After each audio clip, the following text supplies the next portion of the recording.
Good morning, class. I'm Professor Meltlake. That line drew a murmur from the class. Her surname was a local legend. She'd earned it by literally setting a lake on fire during a magical duel. I still had no idea how she'd done it. I was very eager to find out. This class will go over the basic principles of magic that are applicable to all users of attunements. As this is the first class, I'll be taking some time to cover the structure of the course, some basic terminology, and the reading material you'll need to get started on. But first, we'll take attendance. She read student names from a list, and I answered at the appropriate time. I recognized a few names of people from my dorm, but none of the ones who had strongly interested me. Patrick Wayland was there, though, and I looked at him when he responded to his name. He caught my look, gave a startled expression, and then gave me a subdued wave. I waved back. I regretted it almost immediately and began to worry that he would want to socialize with me later. This was followed by a few moments of self-recrimination. After all, why wouldn't I want to reunite with a childhood friend? And a longer stretch of crushing self-doubt. The professor tapped her cane against the desk, which snapped me back into attention.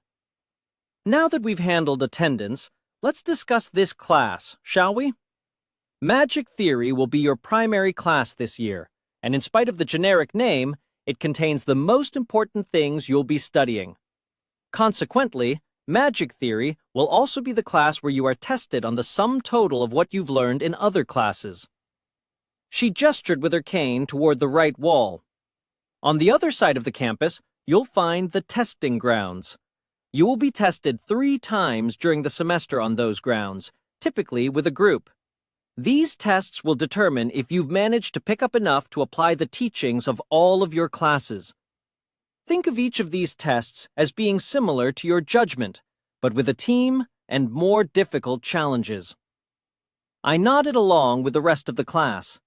I'd heard of simulated judgments before. My brother had taken one. Apparently, it had been insufficient. These tests are important for allowing your teachers to evaluate if you're ready for more dangerous tests, such as re-entering the tower through the climber's gate. If you make it far enough, you'll go in through that gate at the end of the semester. I heard a series of murmurs from the class on that. I'd already heard about the tower excursion, but apparently it wasn't common knowledge. Professor Meltlake tapped on the podium again, signaling for silence. Of course, that requires a degree of success with the previous tests. Historically, only about 60% of our students make it to the final test. Those who fail early in the year will be dismissed and sent directly to military service, without the benefits of being a fully trained attuned. If you fail toward the end of the year, you'll be forced to repeat this year's classes and try again.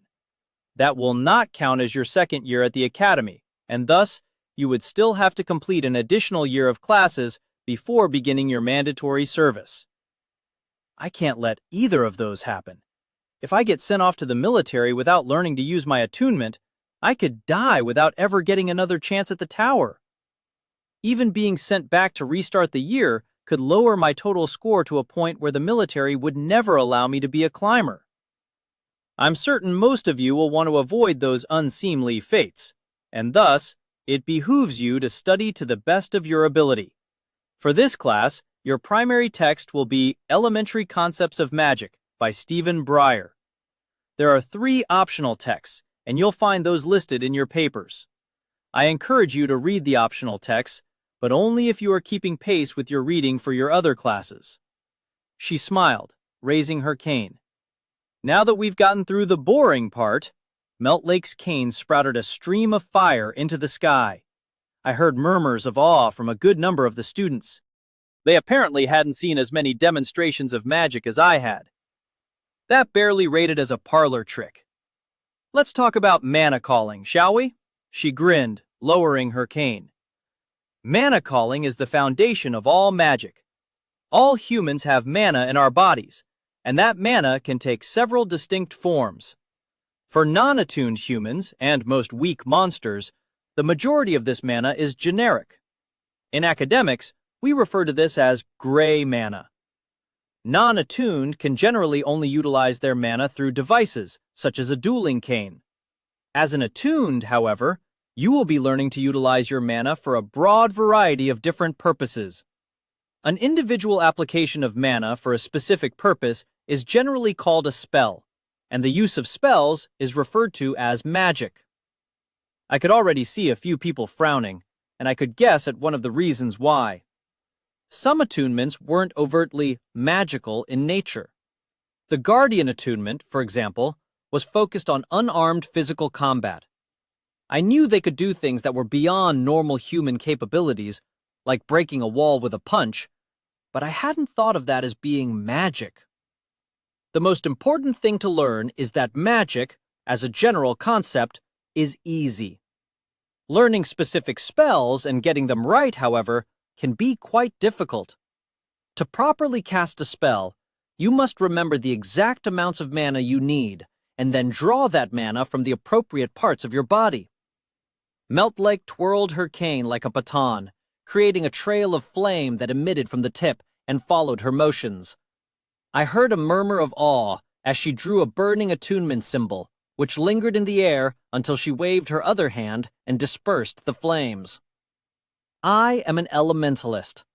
My attunement gives me access to fire and air mana at the location of the mark, in my case, my right hand. So what would I do if I ran out of mana in my right hand? One of the students stood up to indicate he had a question. Belatedly, I realized it was Patrick. We'd need to convert the mana from somewhere else in our body? The professor nodded. Very good. Patrick, was it? You may sit down. She tapped her forehead with 2 fingers. Let's take the mind, for example. As one might expect, the mind primarily generates mental mana. As an elementalist, I can't actually use this to cast mental spells, but I can convert it into air mana or fire mana through the use of my attunement. This is less efficient than using the appropriate type of mana, and I would not recommend attempting it until you have more experience. That said, it is an essential technique for attuned to learn. She gave more examples, explaining that an inappropriate mixture of mana could cause spells to change in function or fail catastrophically. Maybe I can deliberately create new spells by mixing different types of mana. I probably shouldn't experiment with that until I understand this much better, though. It's also important not to draw too much mana from any specific part of your body. Using too much of your heart's mana will kill you. Using too much of your mind's mana will also kill you. Other mana pools are less likely to cause immediate death, but nevertheless, overuse is a significant danger and often can cause permanent damage. Oh, good. All I have to worry about is brain damage or killing myself when I use my attunement. Of the 2 costs, it was the former that made me shudder. I was willing to sacrifice a great deal in the pursuit of the power I needed. But my mind? Well, everyone had something they were afraid of losing. Your first assignment will be to head to the divinatory before our next class on Wednesday. There, you will be tested to learn your current mana values in your main mana pool locations: mind, heart, right hand, left leg, and lungs. You will also be tested to learn safe mana capacities for each location. If you are discovered exceeding your safe limits without explicit permission, you will face severe punishments, potentially including expulsion. She gave another toothy grin after that line. Class is dismissed. I escaped the lecture hall as swiftly as I could. I wasn't quite ready for a reunion with Patrick or any other old friends that might have seen me. It turns out that spending 3 years away from school made me less eager to socialize. Who would have guessed? I figured I'd probably catch up with Patrick eventually and make some excuses. I couldn't run away from old acquaintances forever. Not if I wanted to succeed, anyway. Getting to graduation was one of my highest priorities. I needed to graduate and get a high enough score to ensure I could spend my years of military service as a climber rather than in some other branch of the service. To ensure that, I need to make sure I took my classes extremely seriously. I needed allies if I was going to succeed in group tests, and I'd need people I could trust for when I eventually started climbing the tower. No sane person tried to climb one of the towers alone. Once I'd gotten clear of sight from the lecture hall, my next objective was to figure out which elective I was going to pick. 5 of my classes for the year were mandatory, but I had a single elective slot to choose. I should have picked it much sooner, possibly with some advice for the teacher responsible for overseeing Phoenix Division, but it hadn't felt like a pressing concern. With some of the electives starting that day, though, I had to make a choice. The most obvious options were the ones that were directly applicable to my attunement. I saw 3 of those: Introduction to Ritual Magic, The Art of Artifice, Permanent Enchantments, and Introductory Potion Enchantments. There were also some options that appealed to me on a personal level. Introduction to Magical Dueling would have been the obvious choice in that regard. I'd spent most of my life training with a dueling cane and studying the techniques used by my father, his father, and so on down the line. Of course, they'd all been attuned, and most of those techniques weren't things I could hope to mimic properly. Even now, I'd be a subpar magical duelist. My attunement wasn't made for direct confrontations. People would probably laugh at an enchanter for even trying to take the class. If they did, I'd be the one laughing after our first match. Enchanter or not, I was still a cadence. I knew how to fight. I looked at some other options, and a few of the classes focused on history and tactics sounded interesting. But I knew where I was leaning the moment I saw the dueling class on the list. I also knew I'd potentially be less competitive with my own attunement if I didn't take an elective to enhance my skills. I decided to find a way to solve both problems at once. I went back to my room, skimmed the rules, and didn't see anything indicating I couldn't take an additional elective. That solidified my plan. I'd take the Art of Artifice and make magical items focused on dueling while attending the dueling class at the same time. I'd have to hope I could afford the materials for the items and that I didn't have to fight anyone until I had some magic items ready.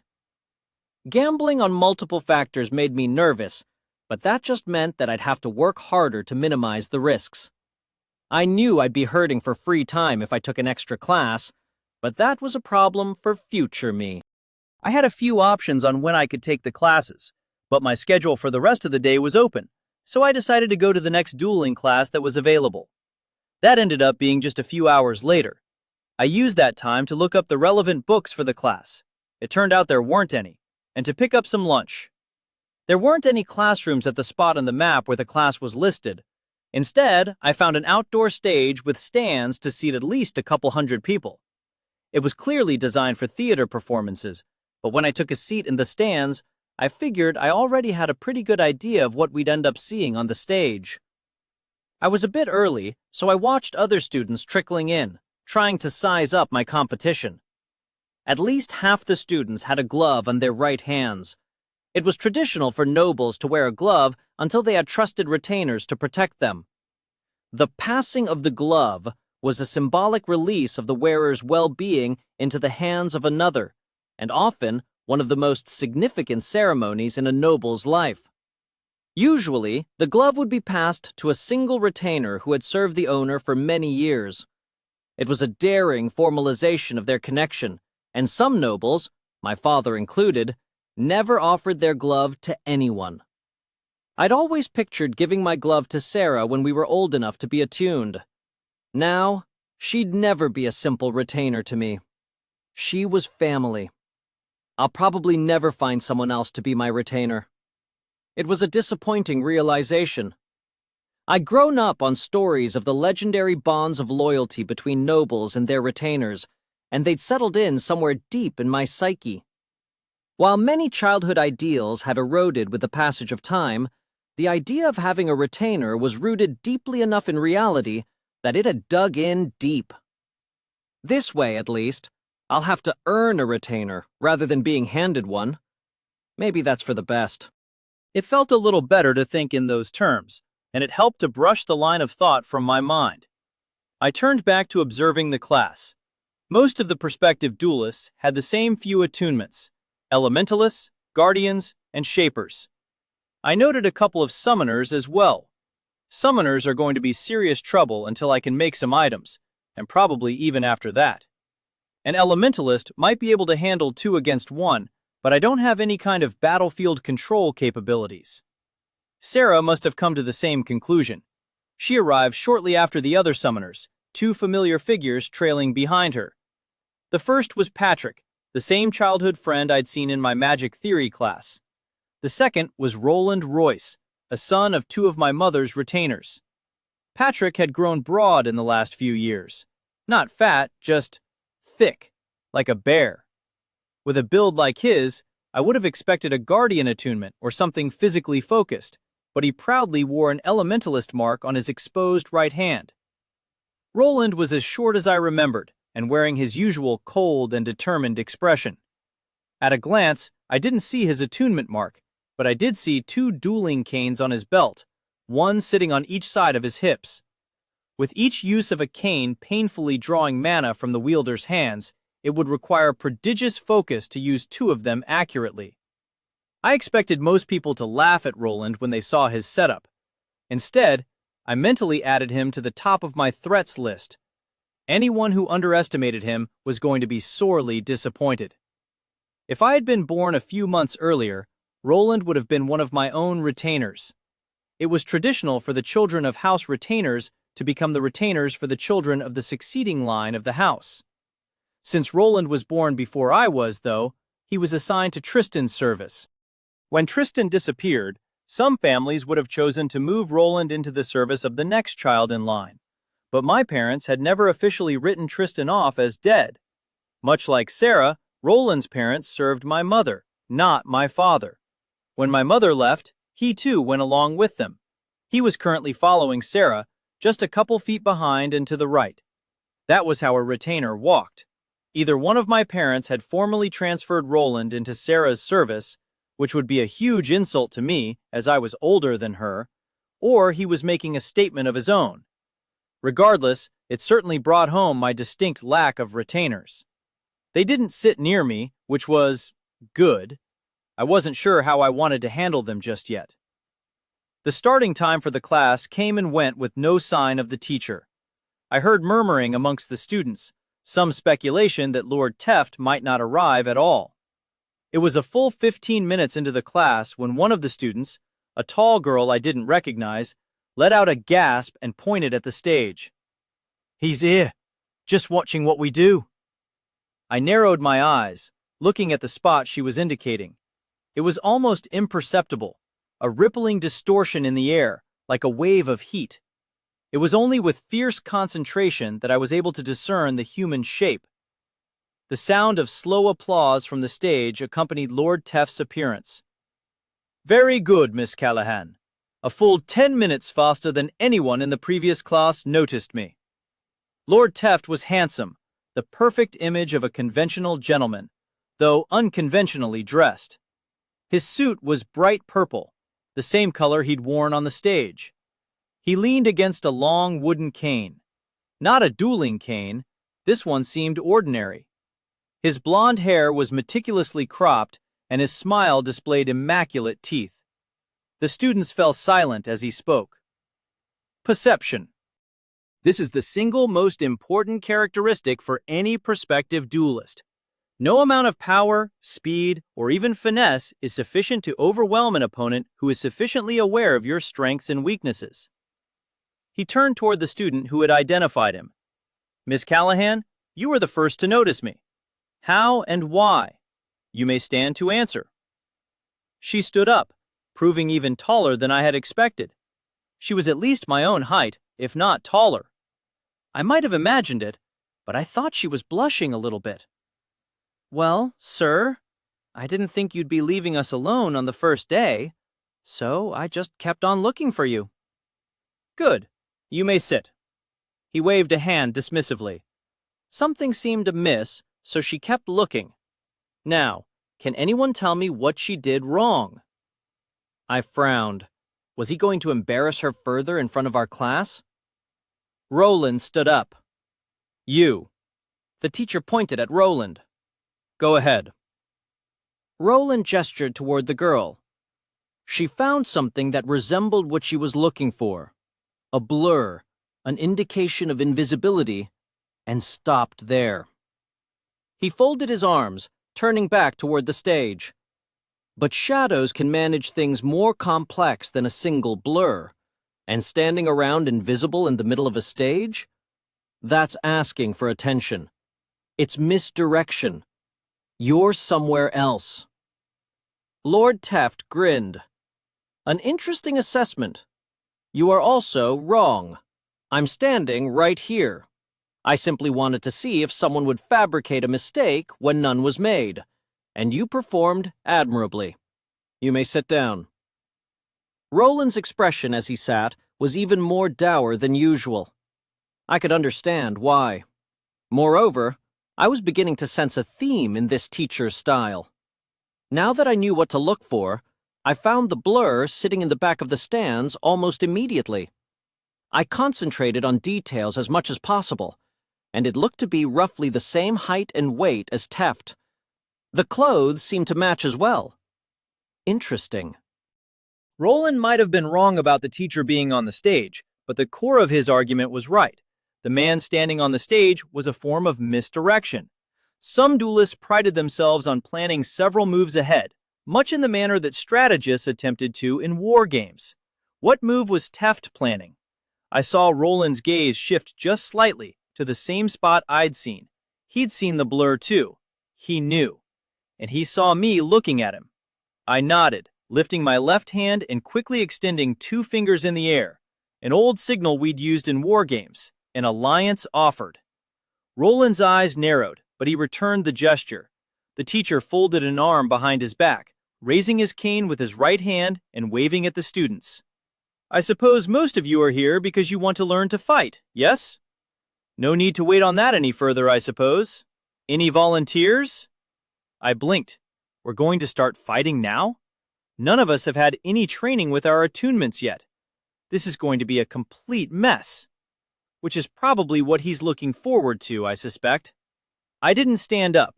Most of the class did, however, including Roland and Patrick. Sarah looked right at me, which was interesting. I hadn't realized she'd seen me. She remained seated as well. The teacher turned straight to Roland. Eager to be embarrassed again immediately? What's your name? Roland's eyes narrowed into a glare. Roland. Roland Royce. Well, good Sir Roland, what an unusual name. You can come stand up here. And? He waved at another student, a thin boy with an elementalist mark on his left hand and a glove on his right. Master Kent, you can join us as well. The rest of you who volunteered, remain standing. Both students made their way to the stage, taking positions on opposite sides. Roland's hands sat on the hilts of his 2 canes. Master Kent raised his attuned hand into a ready position, indicating he had at least some idea on how to use it. Oh, you're not going to fight each other?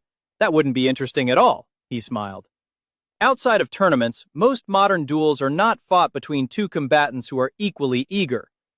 The overwhelming majority of duels are between one fighter who wants a duel and someone else who has no choice but to accept.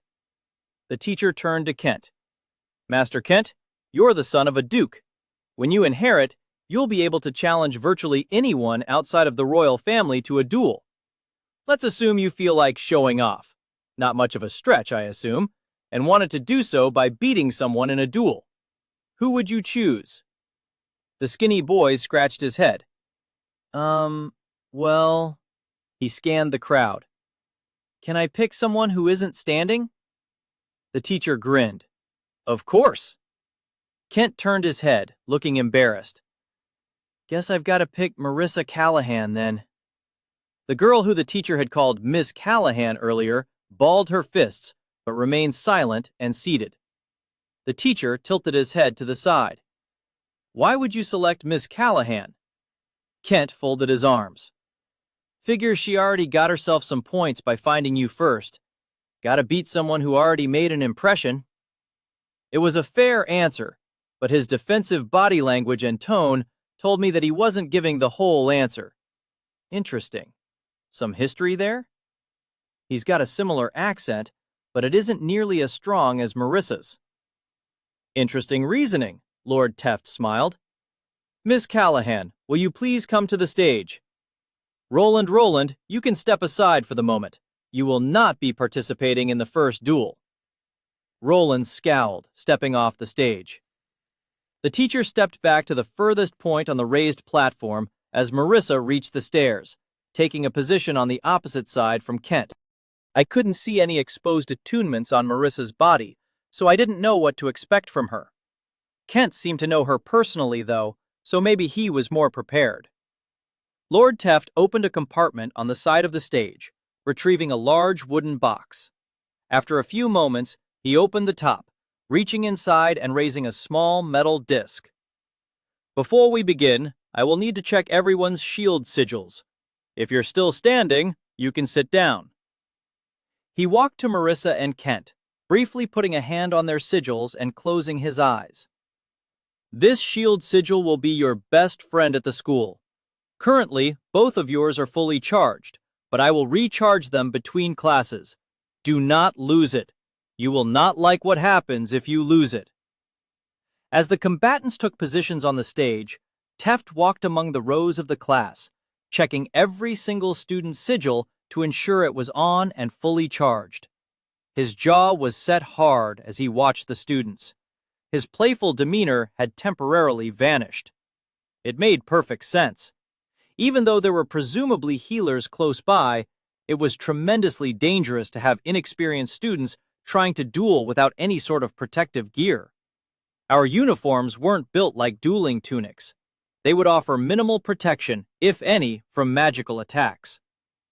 Lord Teft watched carefully as some of us adjusted the locations of our pins to his satisfaction, speaking as he returned to the stage. If you use your sigil in class, see me or go to the divinatory before your next class. For this month, you will have your shield sigil recharged by a teacher or a second-year student, even if you think you are capable of recharging it yourself. I will not tolerate any accidents. He stepped to the back of the stage and then turned to Marissa. Since you are the recipient of the challenge, normally you would be able to refuse. If you wish to remain enrolled in this class, however, you must fight. Will you participate? Marissa nodded. Good. You may choose the conditions of the duel. Since your opponent is an elementalist, I would recommend using only canes. I think attunements will be fine. Both Kent and the teacher looked stymied by that. After a moment, Kent gave a deep belly laugh. Your funeral. Marissa looked at the teacher. Can we keep on fightin' till one of us gets a clean hit in, Lord Teft? I took a moment to process the question.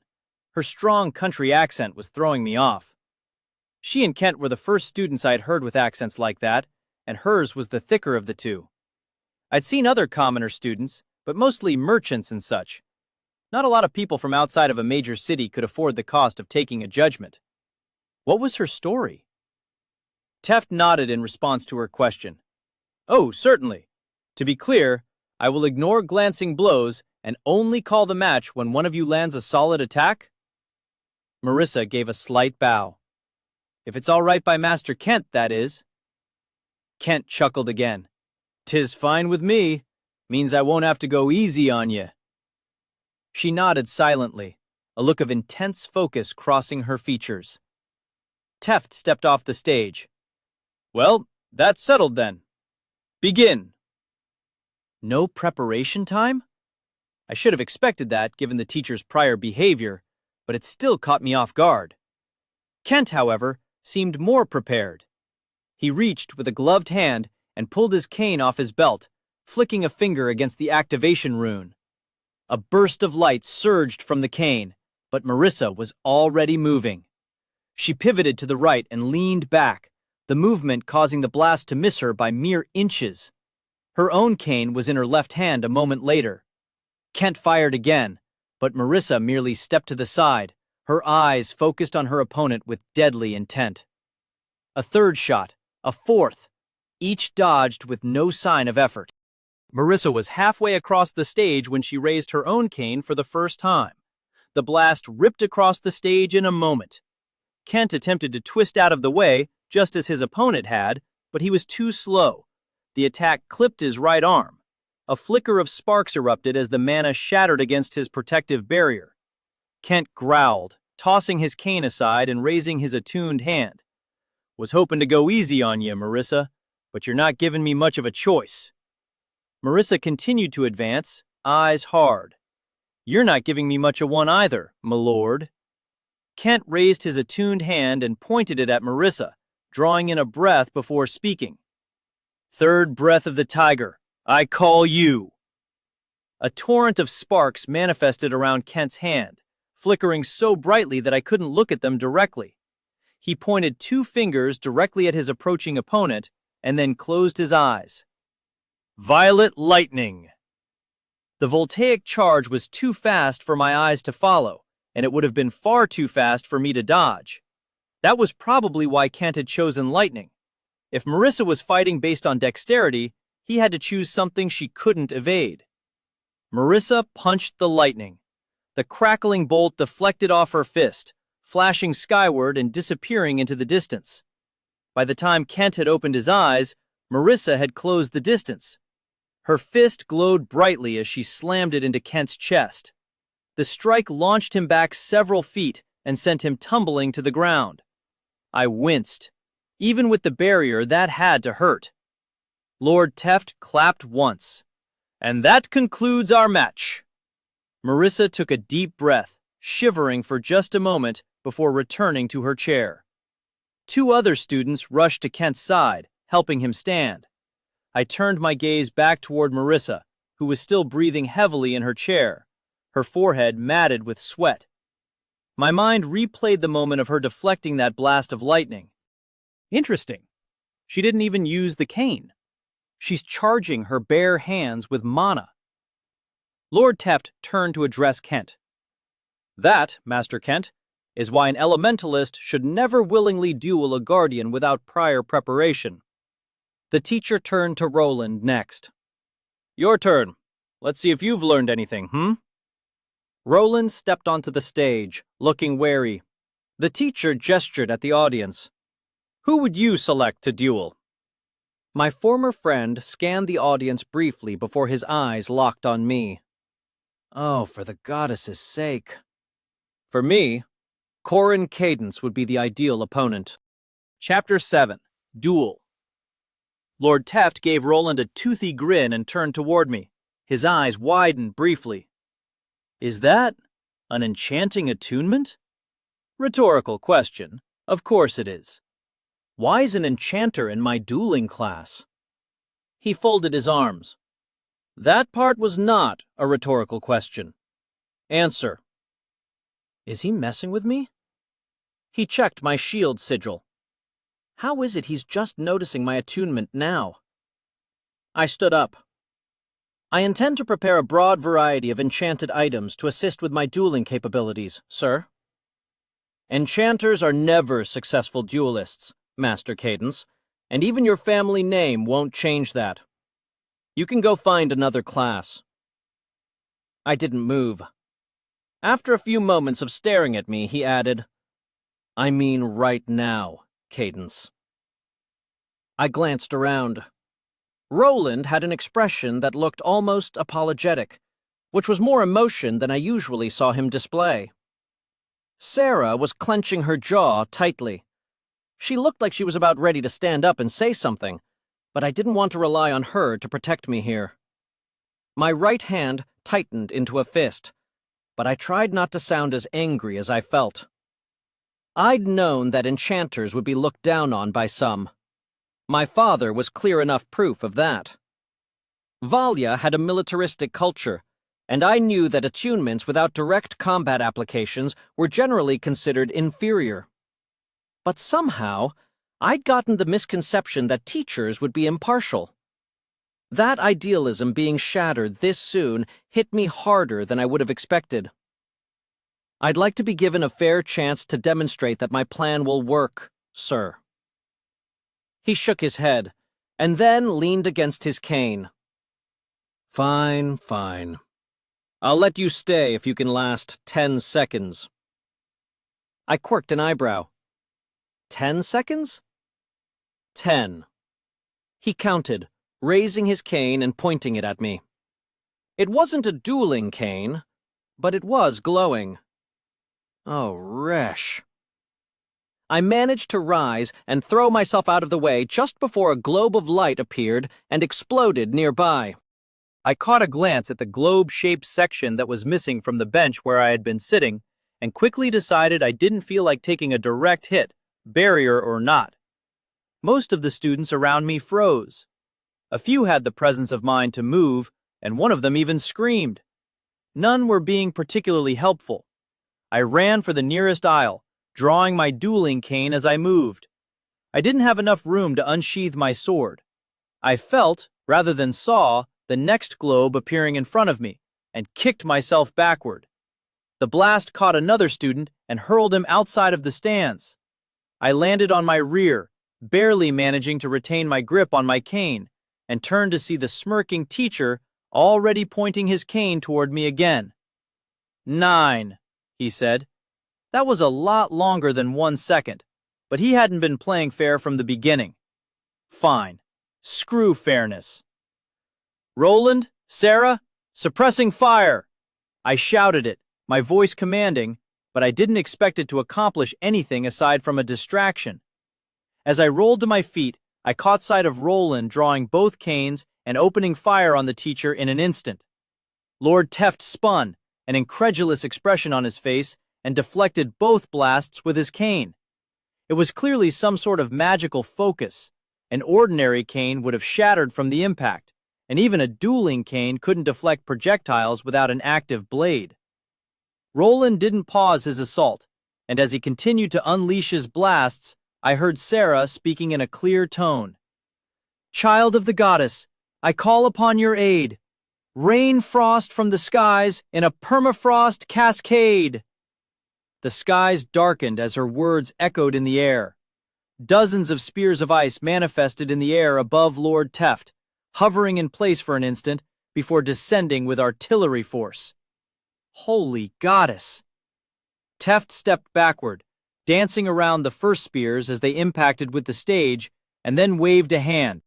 A wall of flame manifested in between him and the spears, melting the remaining projectiles as they descended.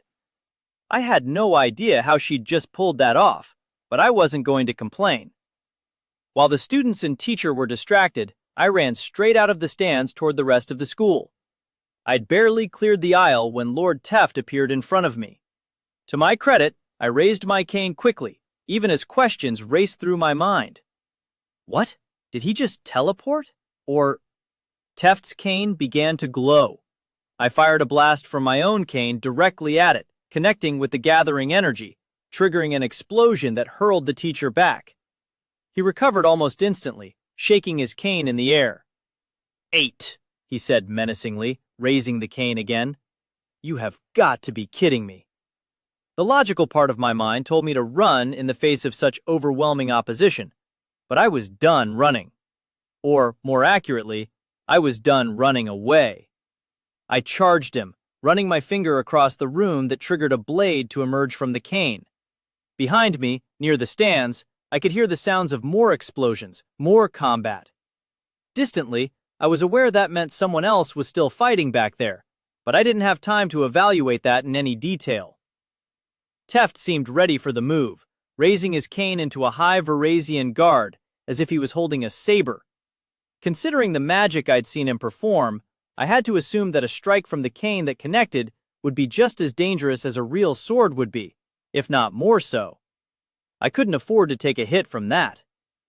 When I was almost in reach, I pressed the button to charge the blade of my weapon, feeling a sharp pull as the mana slid through my hand. I threw it at him.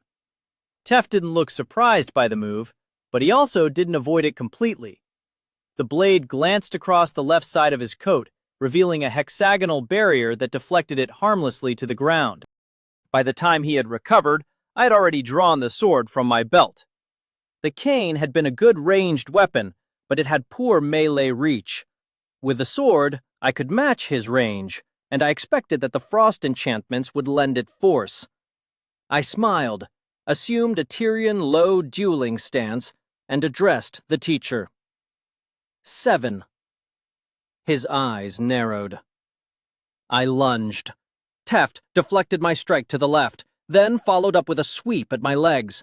A typical maneuver. I stepped forward and right, avoiding the swing, and kicked him in the leg. He stumbled back, some of the kinetic energy carrying through the shield. I swung the blade again, this time at a downward angle toward his chest.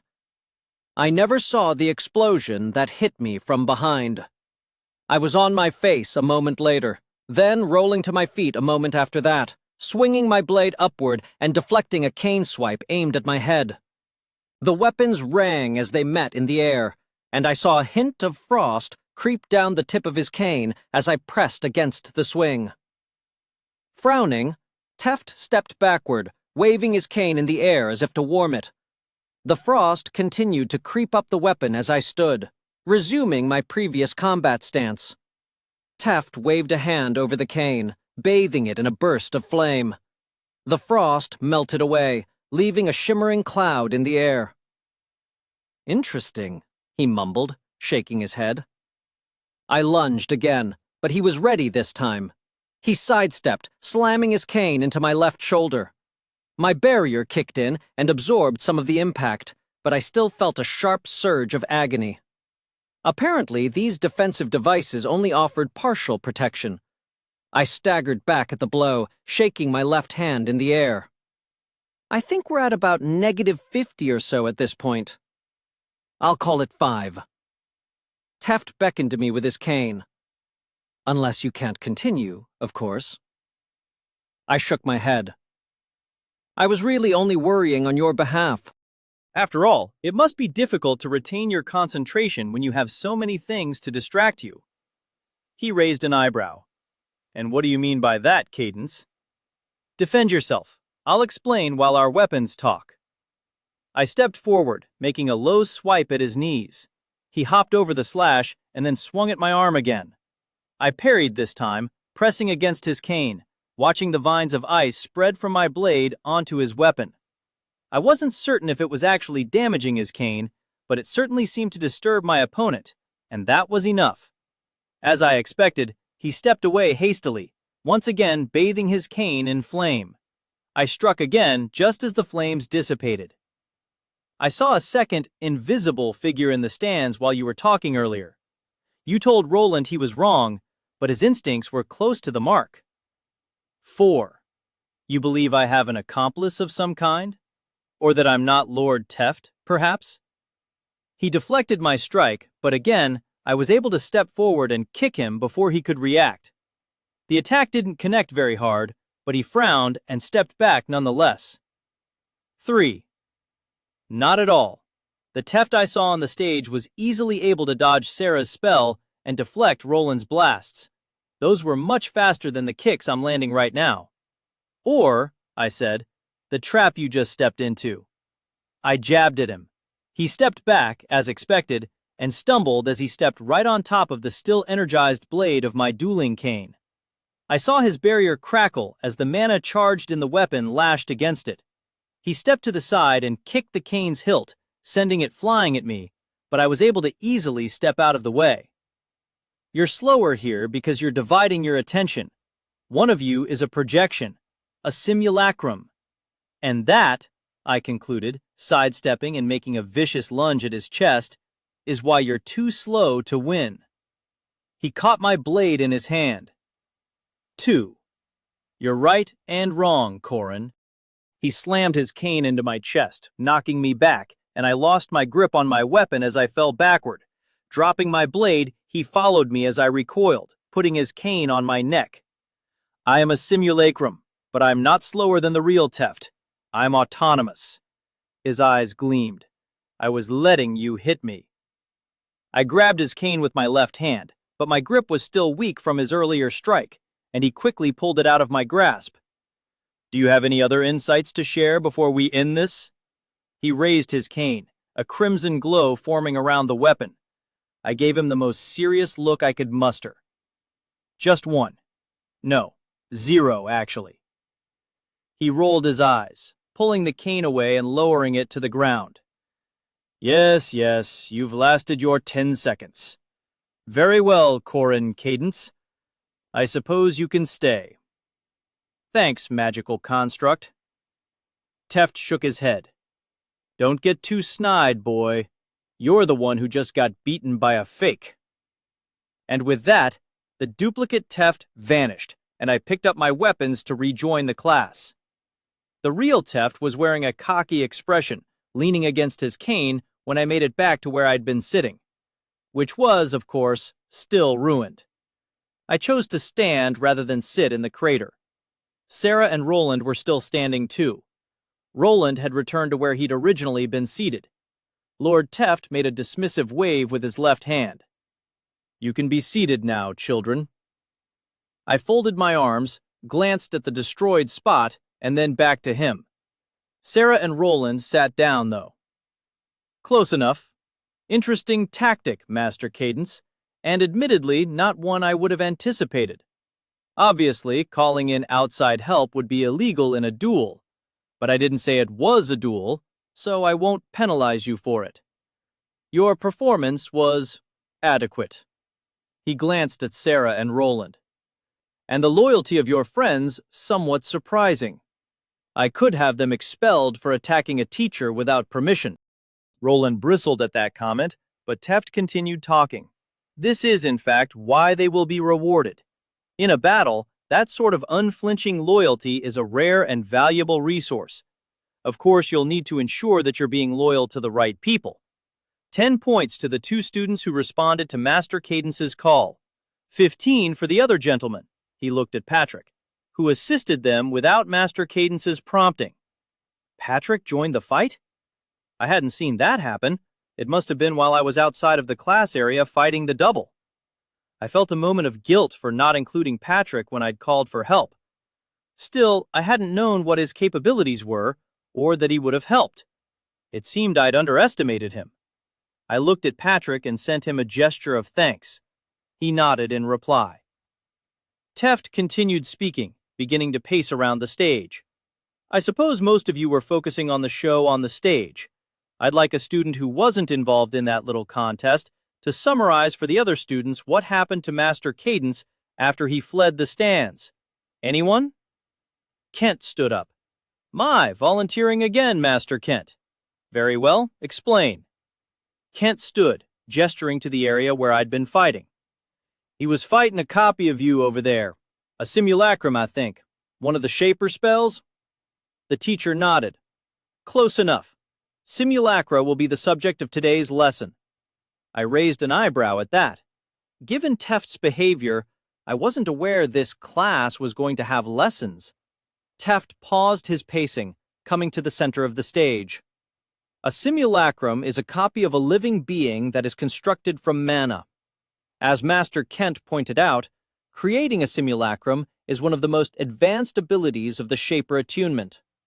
While Shapers are typically associated with creating and controlling spectral weapons, armor, and other objects, the simulacrum spell is far more versatile. It will be many years before any of you is capable of constructing one, of course, but you should be aware of their existence for 3 main reasons. Would anyone like to speculate on these reasons? Not you, Master Kent." I was already standing, so I simply raised a hand. "Oh, sure. Let's have you give it a try, Master Cadence." I lowered my hand. "They're legal in virtually all forms of duels, and the flexibility they provide makes Shapers the most dominant attunement in most of these scenarios." "Close enough. What about the other 2 reasons?"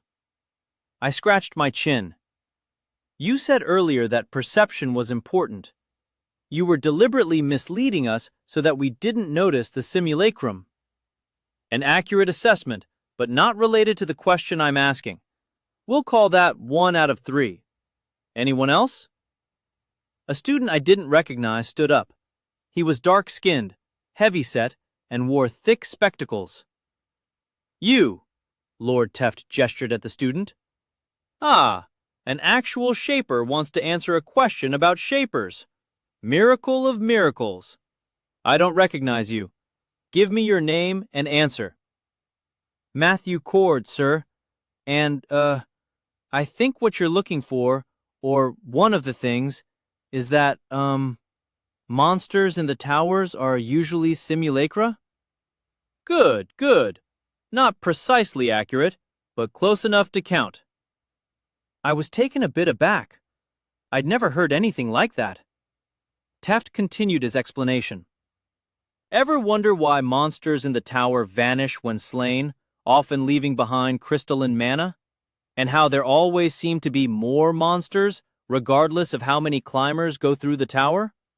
That's because they are not, for the most part, actually monsters at all, not in the conventional sense. Modern studies have concluded that the majority of monsters encountered in the towers are mana constructs. They're not exactly simulacra, in that we don't believe they're copies of a single core monster that's actually alive somewhere, probably. They are, however, functionally similar. He paused for a breath and then continued. This is part of your first lesson because I want you to understand the significance of it. Simulacrum spells, when utilized to the highest degree of efficiency, can populate something on the scale of an entire tower with duplicates. The military applications of this are obvious, but consider how it could be utilized to improve society if we could harness the same source of mana that the towers themselves utilize. Mana constructs could be used to replace virtually all labor. This is, for many shapers, something of a goal. He waved at the student. Now, the third reason they're important? Cord shook his head. I don't know what you're thinking of, sir. Low-risk infiltration, maybe? Lord Taft sighed. There is potential in that line of thought, if further refined, but a traditional simulacrum spell has only a short duration. They continuously drain mana from the caster. Several kinds of mana, in fact. Mental mana, life mana, and general mana. His lecturing tone had a sharp cadence to it. That makes them prohibitively expensive to use for a long duration. This is why we'd love to crack how the tower creates constructs that seem to last indefinitely. Suffice to say that simulacra aren't useless for infiltration, but not as useful as they could be. Anyone else? No one else spoke up. Taft shrugged a shoulder. Well, class is dismissed then. Most students glanced around nervously for a moment, uncertain. Seriously? He's not going to tell us the third application? I suppose he'll probably ambush us again with the same question later to see if we've figured it out. I shook my head as the students made their way out of the stands. I followed with the crowd, retrieved my weapons, and then headed back toward my room. It didn't take long for Sarah to catch up to me, with Roland and Patrick still following close behind her. You got yourself into quite a mess today. I glanced at Roland. I think it would be more accurate to say that Roland got me into a mess, but you both helped get me back out of it, so I'll call it even. Patrick laughed. Oh man, you should have seen your face when that orb exploded behind you. I laughed in spite of not finding it particularly funny. Yeah? Oh, and it's good to see you, Patrick. It's been too long. That was at least partially true. Yeah, been a while. You seem pretty much the same, though. I nodded. I'll take that as a compliment. Roland's contribution was almost a whisper. Your mother misses you. I blinked as my mental landscape shifted. Mother? How long had it been since I'd even written to her? I was a terrible son, wasn't I? My expression flickered, and I turned my head. Thanks, I miss her too. You still living with House Lyron? House Lyron was my mother's house. Unlike in some cultures, married nobles in Valia generally retained their original house name as their surname. My mother, Laura Lyron, was no exception. Roland nodded. From his expression, that looked like the end of the conversation for him, which was fine by me. Sarah frowned at me. You look pretty rough. You want to go get something to eat? I looked at my two old friends, at Sarah, and at the still devastated stands. I was bone tired, but that fight had shown me something significant. Something I'd known before intellectually, but that I hadn't really internalized. I wouldn't have lasted 10 seconds without help. Not even 10 real seconds if the teacher had been playing fair. If I wanted to survive the rest of the year, I needed to be a little more open to the idea of having other people in my life.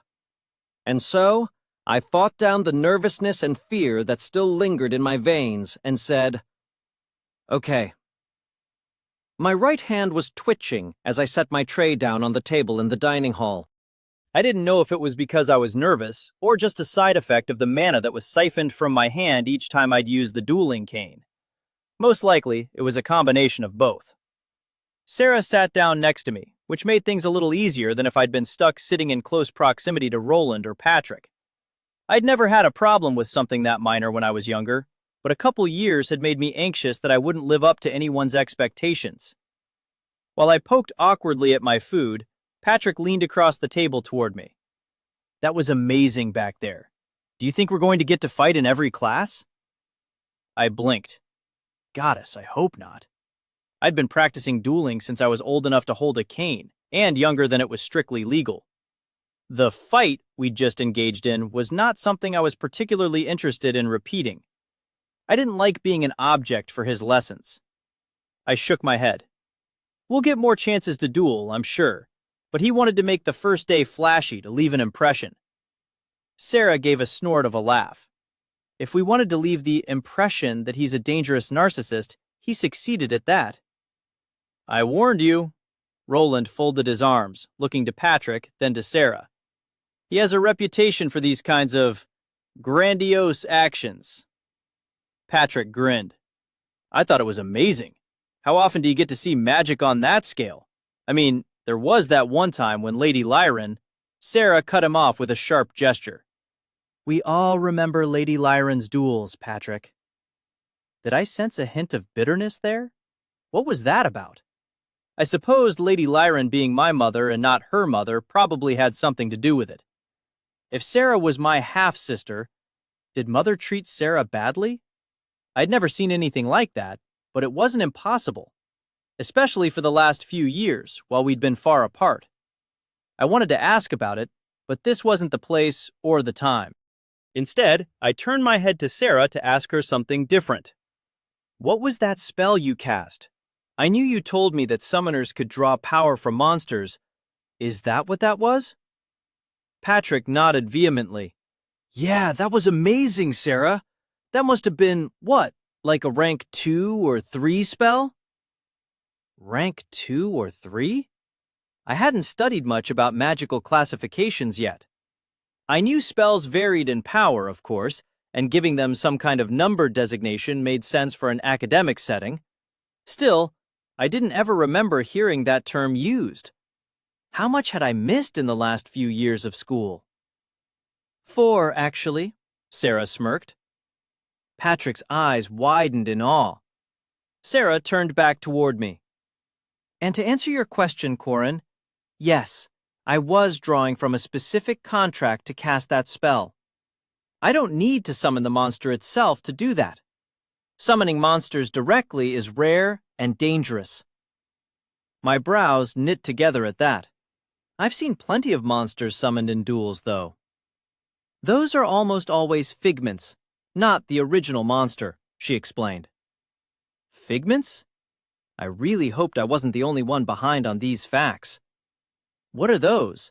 Summoner equivalents of simulacra? Almost. At least she didn't seem to look down on me for asking. Figments are more varied. You'll often see ones that are smaller than the original monster, for example, but cost very little mana to maintain.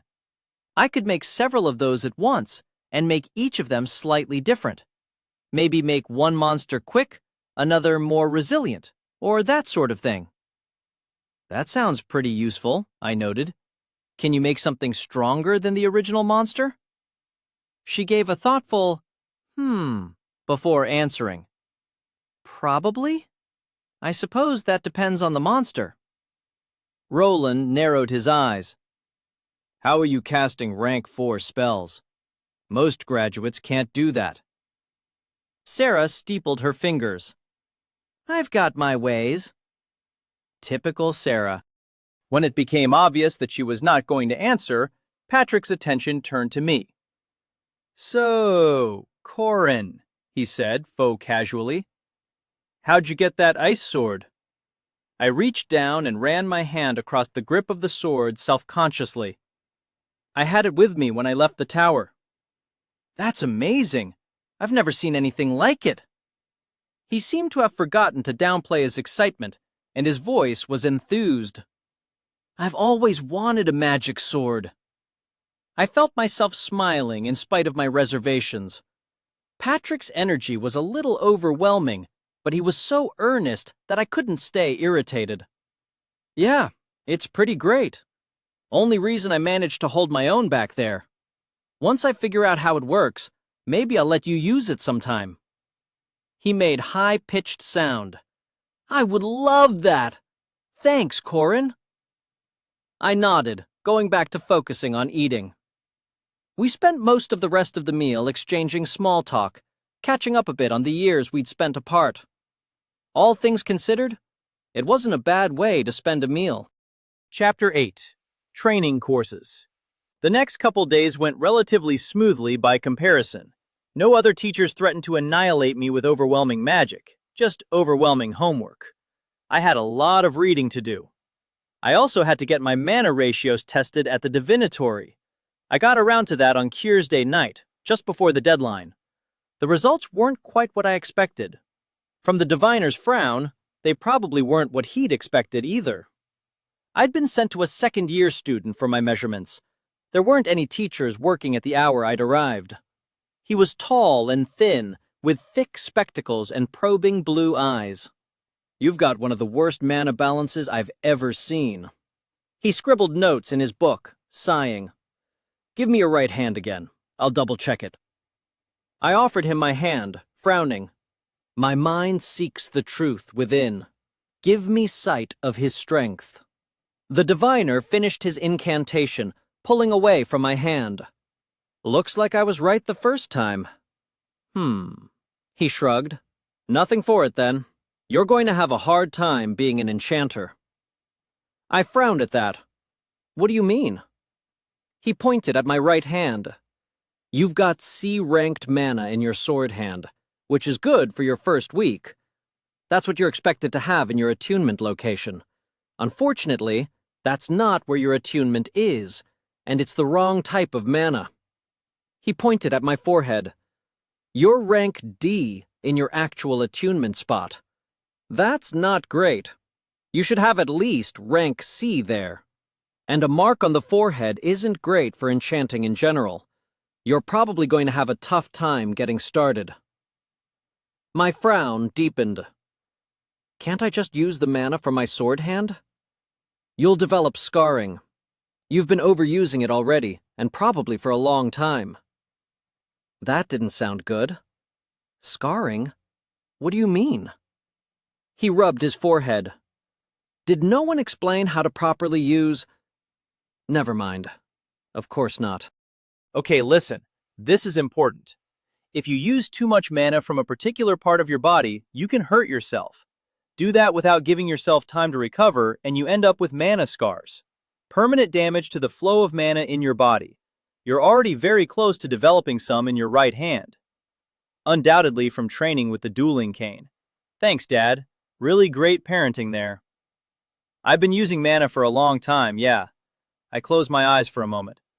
What's the problem with these scars? You talked about hurting my mana flow, but what effect would that have? Slows down your ability to recover mana from that spot and makes it harder to convert. His response was immediate. They can also make it harder to get stronger. Everyone here is expected to exercise to increase their mana levels. That's going to be tougher for you if you get scars. Your attunement naturally regulates the mana in that location, so it's safer to use that mana repeatedly without hurting yourself. Perfect. Alright, I'll be careful not to push it too much. Anything I can do if I end up with scarring? Some powerful menders can fix that, but I doubt you can afford the cost. And it doesn't always work. You're best off just trying to avoid dealing yourself more damage, which means staying well below your safe mana use thresholds. His tone indicated I'd best heed the advice. He scratched a few more things down, then tore off a page from his notebook. Here, your safe mana limits for each mana point on your body. Just keep in mind that for your hand, you could cause yourself damage just by using it too frequently. I nodded in thanks, scanning the page and heading out. 18 Mind Mana, rank D. 24 Right Hand Mana, rank C. 16 Left Hand Mana, rank D. 10 Right Leg Mana, rank E. 10 Left Leg Mana, rank E. 8 Heart Mana, rank E. 6 Lung Mana, rank E. He's right, that's not a great list. I'm going to need a lot of practice. On the positive side, having a good supply of mana in my right hand meant that I was in good shape if I ever did earn a second attunement that was more battle-oriented. It sounded like that would help prevent the scarring issue, too. With luck, I could pull that off by the end of the year. With a little less luck, the second year. Less luck than that, I'd overuse my current attunement and end up dead. That was a sobering thought. I made my way home and then drifted off while thinking about rune designs. The next magic theory class was pretty basic stuff, and the physical combat class was mostly focused on stretches and footwork. We all had mandatory physical training 3 times a week on top of the combat class. Even if this wasn't as strict as a true military academy, we were expected to be in reasonable enough shape to survive military training after we left. Introductory runes proved less exciting than I'd hoped. The teacher just summarized what I'd already read in the beginning of the book. It was with a feeling of dejection that I headed into The Art of Artifice afterward. Your runes class is useless. I blinked at that, focusing on the teacher. She was a short, thick, older woman with the same olive skin coloring most of the students had and dark, graying hair. She could have been anyone's grandmother. She leaned heavily on the lectern, sounding exasperated. If you're here, that means you've decided to commit to some actual enchanting, not the kind of useless garbage they're teaching in the standard curriculum. Good for you for taking the initiative. This will be your hardest class. If you're not interested in being a real enchanter, leave now. I won't give you a second chance. There were only a few dozen of us in the class. No one left. Not leaving? Good. You're probably just afraid to be the first one to walk out. But that's good. Fear can be useful. But not as useful as studying. And she tapped a finger on the table. Write this down. Elements of Enchanting, Volumes 1 through 6. Volatile Runes by Fairway. Constructing Ritual Matrices by Conway. And, she sighed, Monster Hunting for Amateur Adventurers by Hawthorne, a book I am loath to require, but one that sadly proves more accurate than any of the more scholarly tomes on the subject. You will read, nay, study, she actually said nay? I aspired to that level of pretension, the contents of each and every one of these books before the end of the year, starting with the Elements of Enchanting series. If you're wondering why there's a book on monster hunting, you're already behind, but I'll be merciful for this last time. Monsters are the single most important source of enchanting materials. If you want to be an enchanter, you're going to need to learn about how to find and harvest monster cores, even if you don't actually do the hunting yourself. One of the students stood, indicating she had had a question. The teacher ignored her. I'm Professor Vellum. That's a type of parchment for those of you who aren't quite literate yet. Remember that. She shot an annoyed look at the student who was standing. The student withered beneath her gaze and sat down. Now, I'm sure your runes teacher taught you a few things about scratching pretty shapes into things. What she didn't teach you, I'll wager, is that those basic enchantments just trap enough mana in an item for a single use. A single use. Whoever would want to make a magical item that can only be used once? It's horrifically inefficient. And yet, that's the only thing you would ever learn in the standard curriculum. She spat out the last 2 words like they tasted of venom. I'm going to teach you children how to work real magic. If you survive this class, you will forge objects of power that will last beyond your lifetimes." She shot a withering look at a student whose eyes were shining. "No, they won't be objects of myth and legend. Don't let your dreams get too far ahead of you." The student deflated, and there were a few snickers. Now, who would like to see a bit of magic happen? I went home that night with a feeling I hadn't experienced in what felt like years. Excitement mingled with hope. Professor Vellum was as elitist as Teft in her own way. She'd already punished a few students who hadn't been paying sufficient attention. But she was going to teach me how to apply my attunement in ways that were useful, and for that I was deeply grateful. The downside? It turned out permanent enchantments were expensive. I ruminated over the details of the lesson. Monster cores. Those are the glimmering little bits you find when you kill a monster, if you haven't managed to do something that basic yet, are the purest sources of mana you're going to come by, aside from disenchanting an existing item. If you want a permanent item, you're going to need at least 3 types. Vellum held up a finger. The first is the only one your other teacher is going to tell you about. You'll need a core for the basic enchantment itself, obviously. Fire core for a fire rune, that sort of thing. Alternatively, you can get someone with the appropriate attunement to power the rune for you if they're strong enough, and know how to put the exact spell into the rune. I never do this, because people are terrible. She held up a second finger. Second, and one of the first hints of secret knowledge you'll learn here. You need a second rune and a second core to make the item recharge itself. There are a few varieties of these that tell the item to draw power from different sources to recharge itself. The most common ones draw mana from the wielder. Vellum lifted her gaze to the ceiling. Obviously, these are terrible, and you should never use them. They are, predictably, also the most common. She looked back at us, expression sharp. People are terrible, and also stupid. She held up a third finger. The third rune is the most important. It tells the item to stop gathering mana when it's full. If you forget this rune, or make a mistake on it, your item will eventually explode. There was a pause as she let this sink in. As you might expect, since people are both terrible and stupid, many of my students make mistakes on this third rune. Vellum took a breath, then let it out. Typically, these mistakes only result in lost fingers, but there have been a few students who have been more seriously injured. This is unfortunate, because checking if a rune is working properly requires a trivial amount of effort. Simply bring the item to the divinatory, and they can cast a basic spell to check the rune. Of my students, more than half fail to take this basic precaution because people are terrible, stupid, and also lazy. She folded her arms, leaning against the table. I mention this lesson every year, and every year I am disappointed. Nevertheless, in my weakness, I retain some hope that this class will be the one class to finally demonstrate a degree of basic competence. I look forward to being disappointed once again. Straightening, she lifted her hands, pressing her palms together beneath her chin.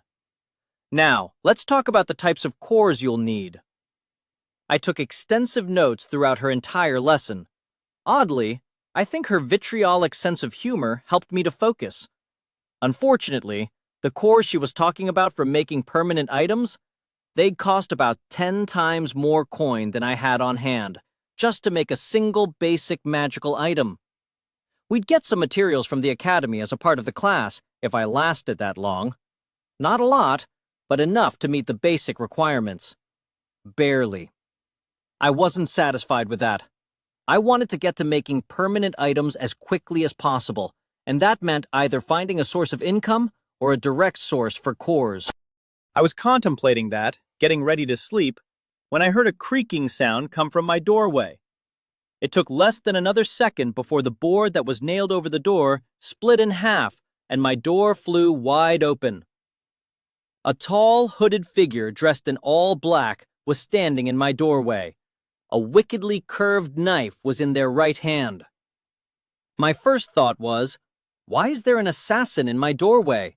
Quickly followed by, Orish assassin quickly dueling cane. I'd been warned to be prepared for threats, so I had my dueling cane within reach. I reached. I knocked it on the floor. Welp, life over. I'd like to say it's been fun. The figure took a second to look around the room before advancing.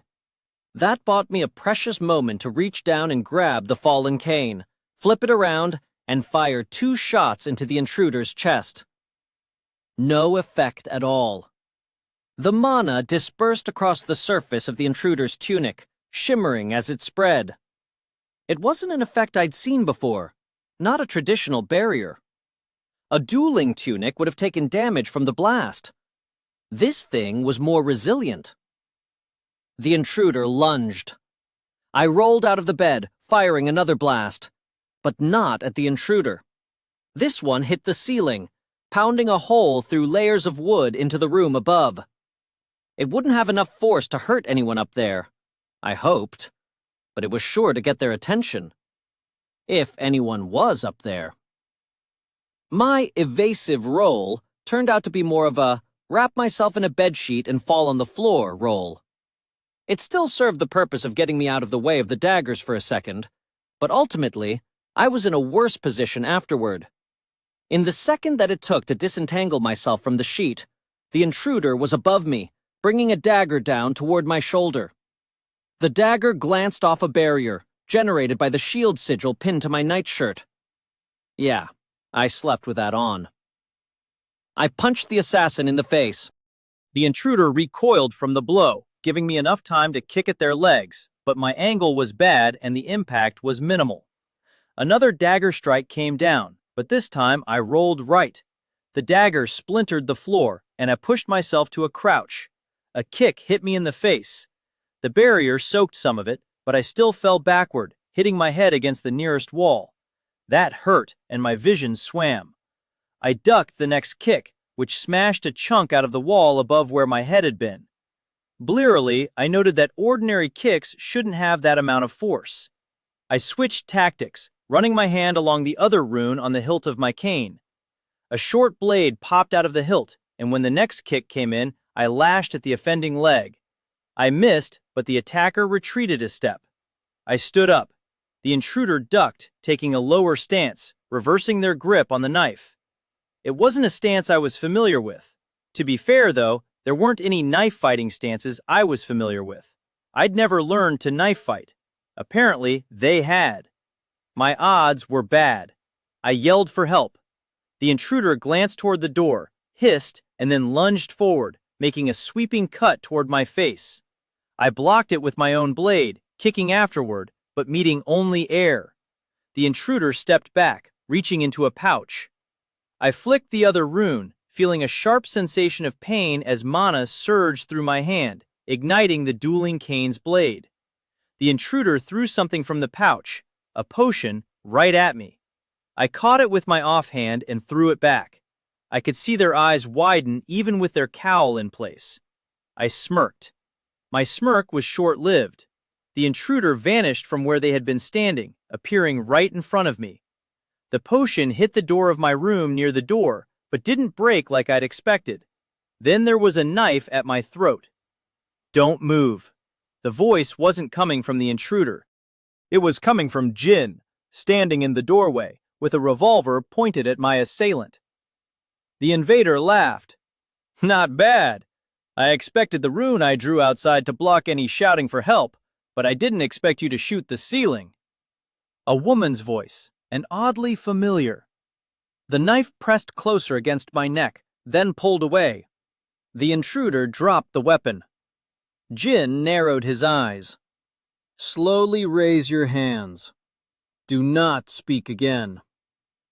The intruder complied, at least at first. "Step away from the student." Jin stepped closer as he spoke, continuing to keep the firearm leveled at the target. The intruder complied, stepping away until she had her back against the opposite wall. Jin put himself in between the invader and myself. I took the moment to grab my sword from the nearby table, drawing it from its sheath, and passed my dueling cane to my opposite hand. "We will wait here until assistance arrives. Do not move." Jin kept the revolver leveled at her chest. "That won't be necessary," she replied. "Your demonstration was satisfactory." End illusion. The cowl and hood vanished. We were looking at Professor Orden. I groaned. "You have got to be kidding me." I stepped closer, brandishing my sword. "You were testing me?" She nodded and smiled.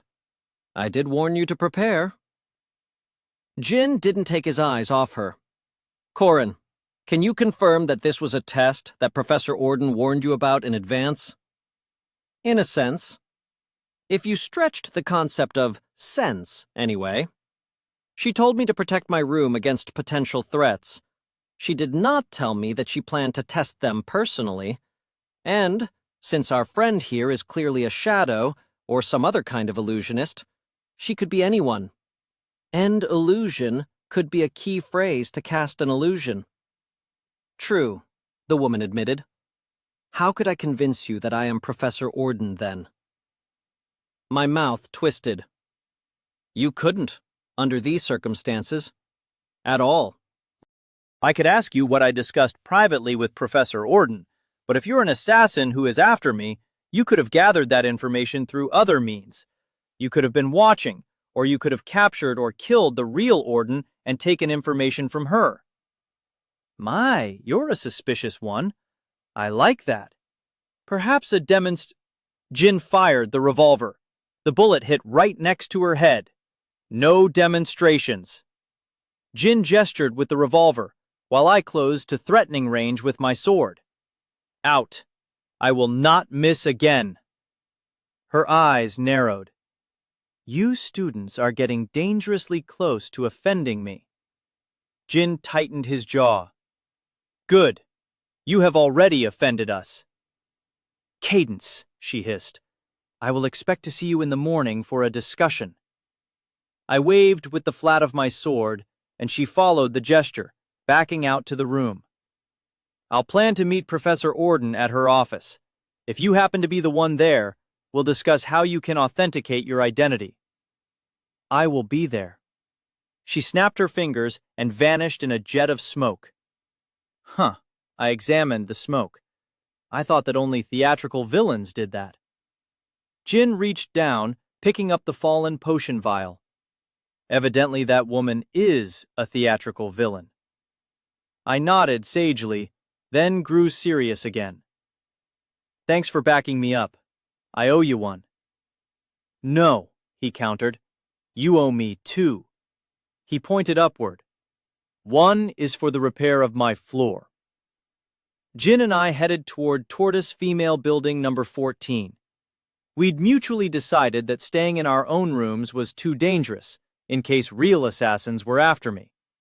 Jin had suggested going to the Academy Guard, but I wasn't confident that pointing them at Orden or asking them to watch our rooms were good ideas.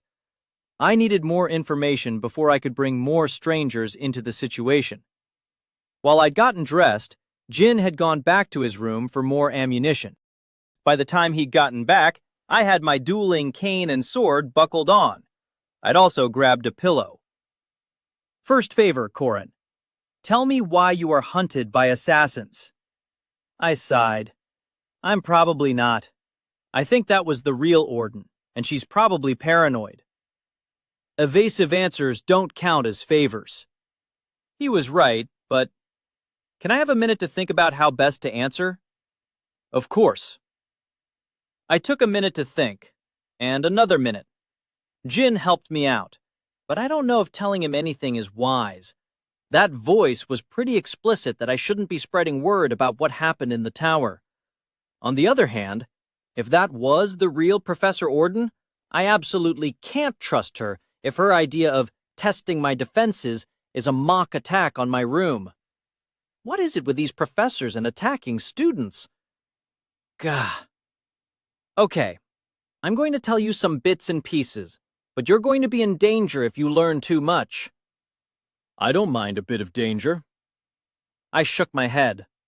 It wouldn't be a bit. Probably. I don't really know the scale of what I'm dealing with yet, and that's part of why I can't, in good conscience, fill you in on every detail. Jin nodded.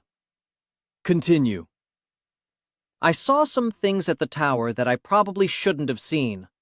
Things I remembered and told Professor Orden about.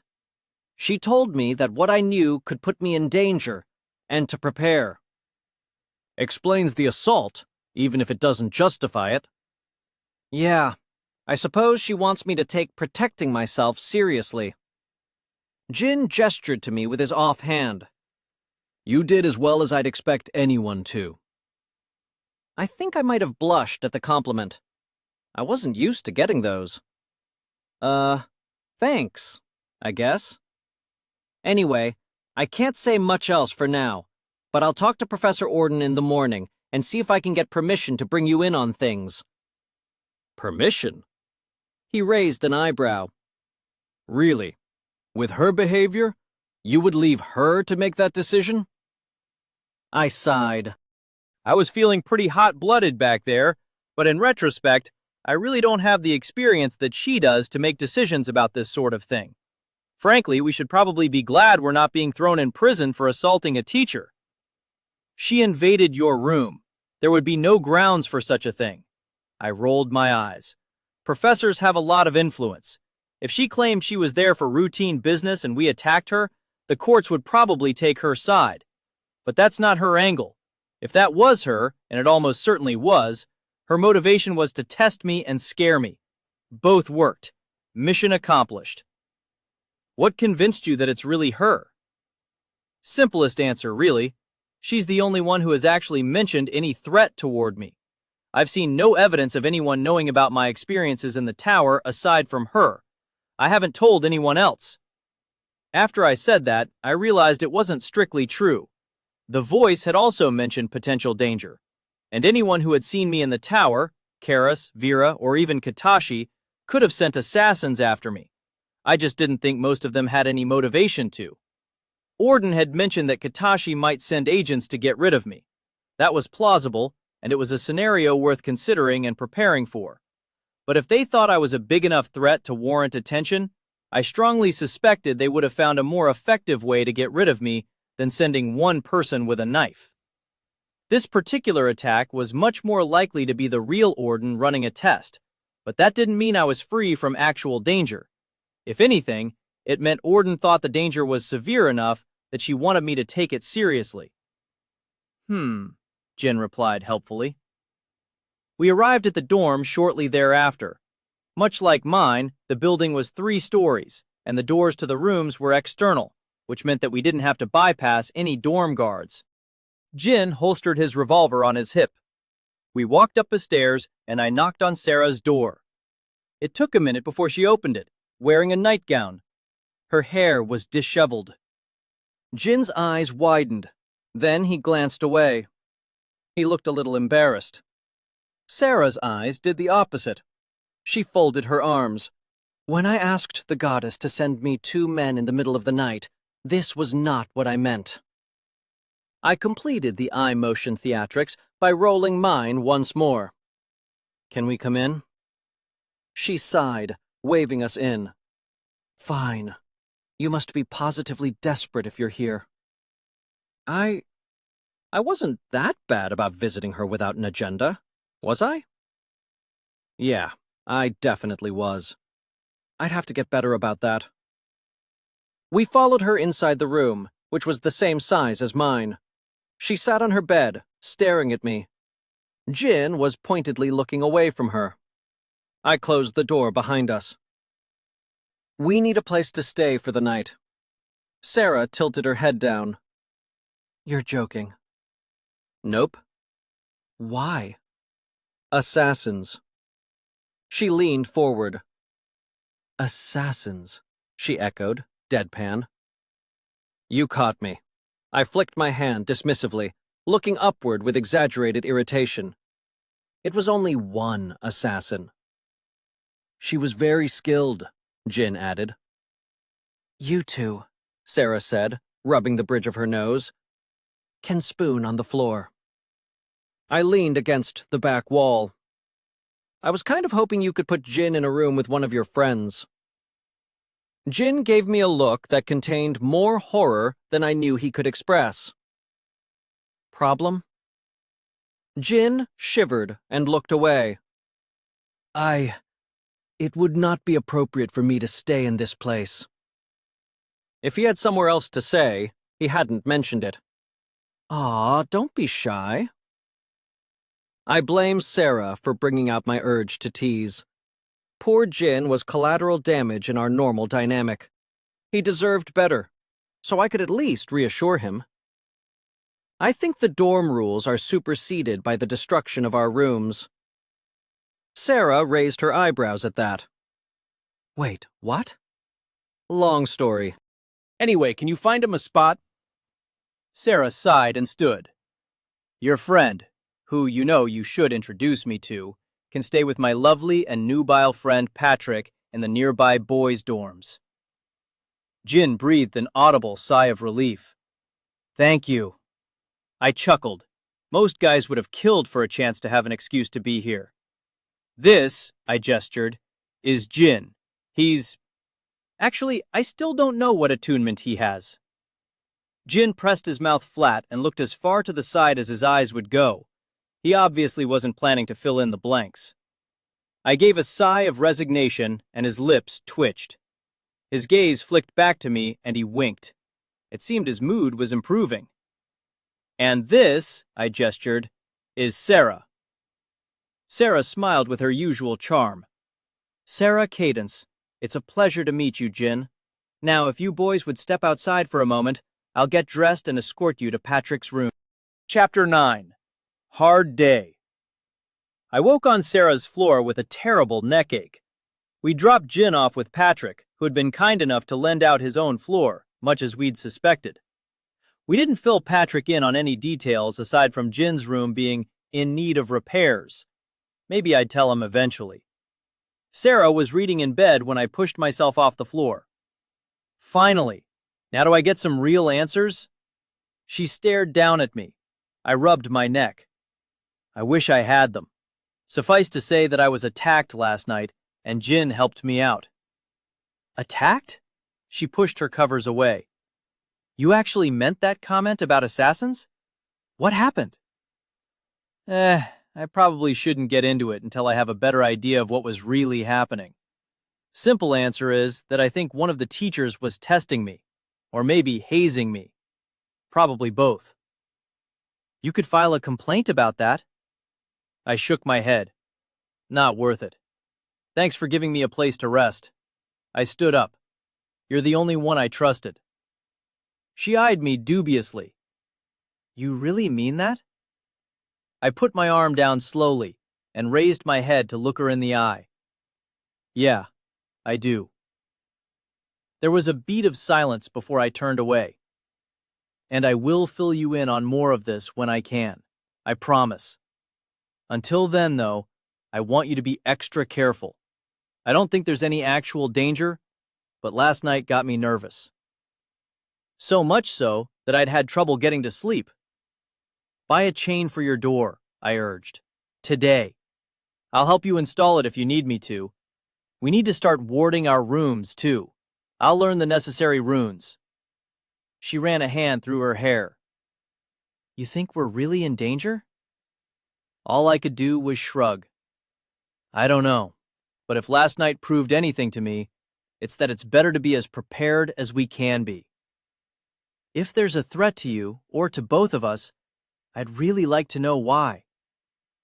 Let me do some info gathering on that, and I'll plan to meet you again tonight after classes. Say, at 18 or so. Dining hall. I have a class until 19. Seriously? She nodded. Fine. Dinner at 20. My stomach will pay penance for the sin of my intrusion last night. I'll see you there. I headed straight for Professor Orden's office. If I didn't check in with Jin by midday, he would inform the academy guard. Fortunately, she was present, and without a line this time. I was hesitant when I stepped into the room and closed the door behind me. Professor, wait, I'll ward the room first. She stood, tracing figures on the wall with a finger, the same few I'd seen her draw before. Or at least, I was pretty sure they were.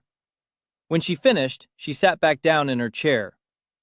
Now, before you talk, let's be quite clear. I'm Professor Orden, the same Professor Orden that you met in this room previously, and the same one that was at your room last night. I nodded. And how can you prove that? Last time you were here, we spoke about the voice of the tower. I have told no one else of this. I suspect you have been equally tight-lipped.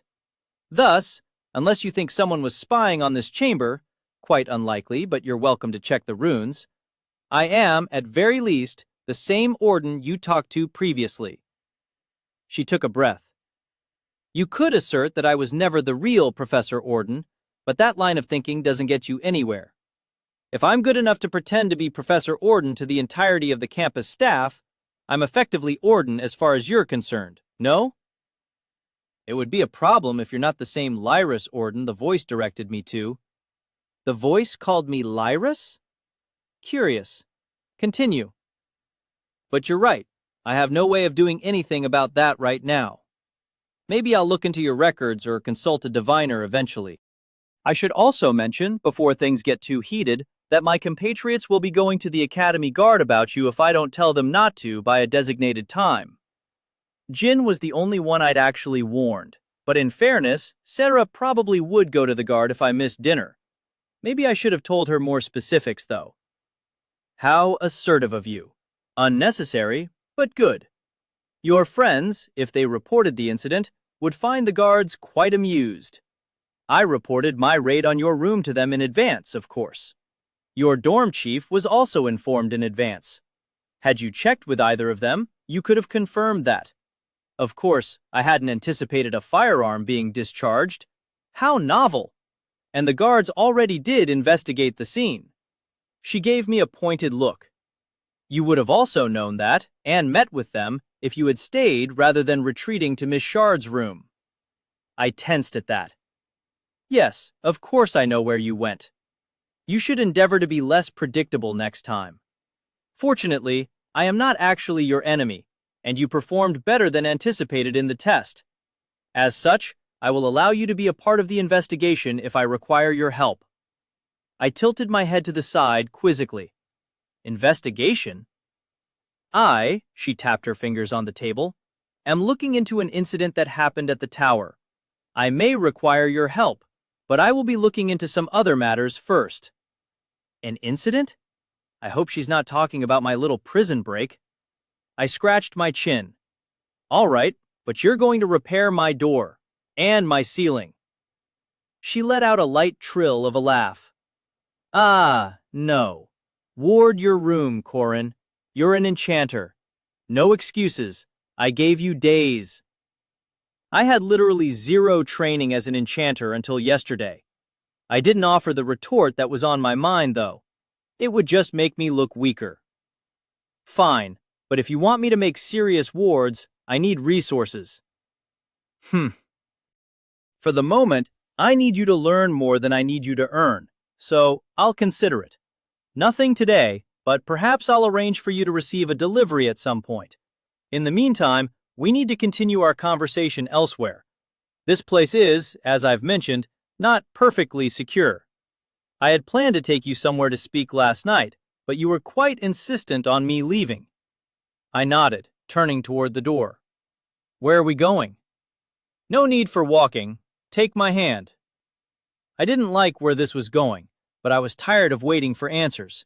I had my sword, my cane, and my shield sigil. I was as prepared as I was going to be if she turned this into a fight. I walked toward the table and reached out. She gracefully took my hand. Spirit of wind and air, I command you. By the pact sealed between us, I invoke your power. Rise around us and within us. Carry us upon your ethereal wings to the place of greatest safety. Veiled teleport. My vision went black. My stomach revolted. When I could see again, we were in a cube-shaped room with what looked like transparent walls. As I bent toward the floor to retch, I realized that even the ground was transparent. All around the room was blackness. A single floating torch flame illuminated the area. What is this place? I raised a hand to shield my eyes from the brightness of the flame. A safe locale. We can speak freely here. A transparent chair appeared directly behind her, and she sat down in it, looking nonchalant. A magical construct? Is she a shaper, then? That last spell seemed like a summoner spell, though. She referred to a pact. Maybe this is part of the bound creature's power. She also used illusions of some kind last night. So at least 2 attunements. Maybe 3 or more? I'm way out of my striking range here. Again. I straightened, rubbing my temples to try, unsuccessfully, to clear some of the nausea. All right. Let's talk. Good. And Professor Orden steepled her fingers. First, I should be clear that I do not intend to do you any harm while you're here. That doesn't mean you should lower your guard, of course. Right. My eyes searched from side to side again, but I couldn't see any signs of traps, or much of anything else. The walls didn't seem to have any runes on them. I take it that ambush was some sort of test to see if I was following your instructions? She nodded. And your general ability to protect yourself, as well as your creativity under pressure. I anticipated most of your tactics, but not firing into the ceiling. That was inspired. Yeah, inspired. That was a nice way to put it. In reality, I was lucky I hadn't accidentally hit Jin when I'd fired the shot. Still, I put on a confident smirk. Unconventional, but it worked. Still, stabbing me with a knife was a bit extreme for a test, wasn't it? What, this? She rolled her right wrist. The curved knife appeared. I tensed, but she laughed, making a gesture again. You were quite nearly undone by this. The dagger vanished, replaced by another object of similar size. Carrot. I coughed. Seriously? A carrot? I can make illusions, darling. It was necessary to make you feel threatened to elicit a reaction. I wasn't about to put you in any actual danger. I frowned at that. But I could have hurt you. Professor Orden chuckled. How adorable, she mused afterward, shaking her head. Did you notice what happened when you fired your cane at me? I nodded. Some type of protective spell. Good. You were paying at least some degree of attention. There's a common misconception that enchanters can't be effective combatants. The people who perpetuate that misconception are rarely aware of what an emerald-level enchantment can do. I raised an eyebrow at that. Emerald level? Ah, you haven't been briefed on attunement levels yet. I shouldn't be surprised. I suppose it is only your first week. And she pointed a finger at my forehead. At the moment, you're what we'd call a quartz mage, or just quartz for short. It's the lowest level of attuned, and virtually all students begin there. One of the goals of the university is to increase your mana to the extent that you reach the next level, Carnelian Mage, by the time you graduate. I nodded. Is that the reason why some marks of the same attunement look different than others? Precisely. When you reach the next attunement level, your mark will visually change. Before you ask, it isn't painful. Some people experience a brief feeling of disorientation, and people looking at you will see you glow the color corresponding to the new attunement level. But that's it. The transitions into higher levels are more impressive, but they're rare enough events that you're unlikely to ever see one, let alone experience it. That made sense. How many levels are there? Above Carnelian, you have Sunstone, then Citrine. That's the highest you're ever going to see under normal circumstances. Even then, Citrine mages are extremely rare. Above them, you have Emerald mages, perhaps a handful of which exist in the world. Finally, Sapphire mages, a hypothetical title. Some speculate that 1 or 2 might have existed in history. Those names seem sort of arbitrary. I tried not to sound petulant. Orden raised a shoulder in a half shrug. There's a form of logic to it. They represent the color of the aura of mages of that attunement, and those colors follow the same order as colors appear on a rainbow. Thus, a Carnelian mage has a red aura, and so on. She paused for a moment. Sunstones aren't always orange, so that one's a little easier to confuse, but the rest tend to be easy to remember by color. I scratched my chin, trying to process all that. Right. And you're an emerald enchanter? She huffed a small laugh. Goddess, no. I'm only carnelian level as an enchanter, and barely C-ranked within it, meaning toward the middle of my progression to the next attunement. I had this made as a favor by an old friend, who is a citrine enchanter. It's possible to learn a few spells that are above your attunement level. In his case, he knows at least 2 emerald-level spells. Orden took a breath. A person's attunement level represents their overall capabilities. Casting something above your level is possible, but potentially dangerous. Miss Shard, for example, is still quartz, but she cast a carnelian-level spell during your little conflict with Teft. She's been watching us closely.